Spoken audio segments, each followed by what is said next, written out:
कहते हैं शिक्षक भगवान समान होते हैं, लेकिन क्या हो जब शिक्षक ही हैवान बनने पर उतर आए। कुछ ऐसा ही हुआ यूपी के कानपुर में, जहां नीट परीक्षा की तैयारी कर रही एक छात्रा के साथ बलात्कार की घटना सामने आई है।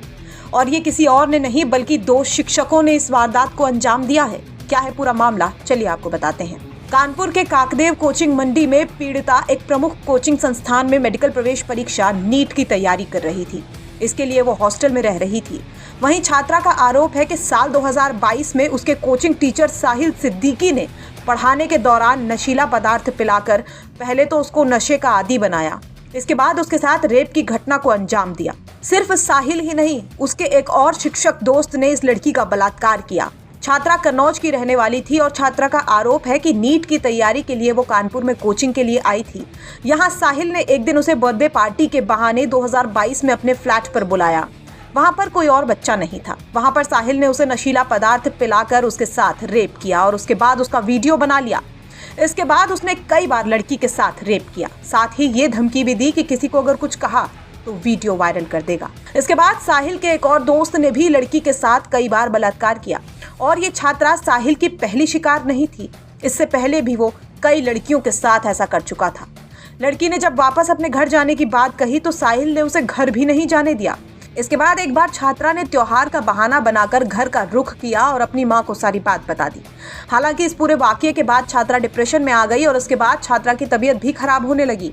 इलाज के दौरान छात्रा को पता चला कि किसी और के साथ भी साहिल सिद्दीकी ने इसी तरह का कांड किया है। तो छात्रा ने ठीक होने पर हिम्मत बांधी और फिर पुलिस में आरोपी की कंप्लेंट दर्ज करवा दी। छात्रा ने अपनी रिपोर्ट में यहाँ तक कहा है कि उसने कई बार मुझे पीटा भी है, एक बार मेरा गला भी दबाने की कोशिश की थी। बता दें कि टीचर साहिल सिद्दीकी का 3 महीने पहले एक कोचिंग संस्थान में पढ़ने वाली छात्रा के साथ सीसीटीवी फुटेज में अश्लीलता करते हुए वीडियो वायरल हुआ था।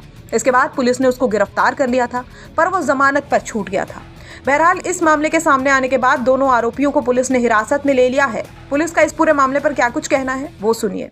क्या घटना की जानकारी मिली और इसमें कितने लोग अरेस्ट हैं, क्या अभी तक पूछताछ में सामने बात आई है? ये अभी कल्याणपुर थाने में कुछ समय पहले एक छात्रा के द्वारा इस बात की सूचना दी गई कि उनके साथ 2 अलग अलग समय पे 2 अलग व्यक्तियों के द्वारा दुष्कर्म किया गया।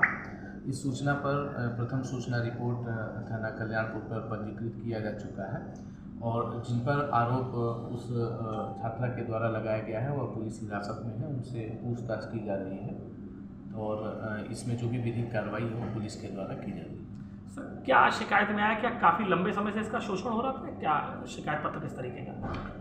एक्चुअली ये जब छात्रा के साथ जब चीज़ें हो रही थी तो वह नाबालिग थी और इस संबंध में उनके द्वारा ये कहा गया है कि चीज़ों को गोपनीय रखी जाए, इसलिए बहुत सारी सूचनाएं साझा नहीं की जा सकती।